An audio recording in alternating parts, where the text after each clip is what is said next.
খাবে এখানে মোগলাই একবার টেস্ট করতে হবে সবাইকে। সো দেখতে পাচ্ছ কিন্তু দাদা একদম পুরো মুখে বলে ফেললো। আর এখানে একবার এই taste কিন্তু করতে হবে। প্রিপারেশন করা, এই যে চলে যাচ্ছে একদম কড়াইতে, একদম গরমা গরম মোগলাই। সামনে আছে আমাদের দত্তপুকুর স্পাইস হট, খুব জনপ্রিয় দোকান। আর চলো একটুখানি ভেতরে যাই। দাদা কি হচ্ছে এখানটায়? মোগলাই হচ্ছে মোগলাই। মোগলাই কত পিস অর্ডার আছে দাদা? 60 পিস 60 পিস। টিচারদের অর্ডার। টিচারদের অর্ডার এখনো চলছে। দেখো কত বাদাম দেবো দেখো, দেখো সো বন্ধুরা দেখতে পাচ্ছ কিন্তু একদম বাদাম ফাদাম চলে গেল, দিয়ে একদম ভরে একদম প্রিপারেশন একদম। একদম খাবে বলবে না খাচ্ছি। আর বাদাম এইখানে দেবো, তোমরা দেখো। দেখতেই পাচ্ছ একদম সারি সারি কিন্তু একদম পুরো হেভি দেবো, প্লেটের হেভি। সারি ভর্তি হয়ে গেছে। যদি একটুখানি দেখাই, এই যে কিন্তু পার্সেলিং এর পুরো আলুর দম কি এর মধ্যে? একবার খেলে এগুলো সব। বারবার খাবে এখানে মোগলাই একবার টেস্ট করতে হবে সবাইকে। সো দেখতে পাচ্ছ কিন্তু দাদা একদম পুরো মুখে বলে ফেললো।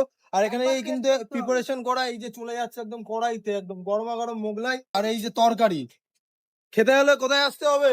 দত্তপুকুর দত্তপুকুরের কোথায়? স্টেশন রোড দোকানের নামটা বলে দাও এইদিকে তাকিয়ে। স্পাইস হাট। একদম আর কোনো কথা হবে না, জলদি সে আসো আর কমেন্ট বক্সে কমেন্ট করে জানাও।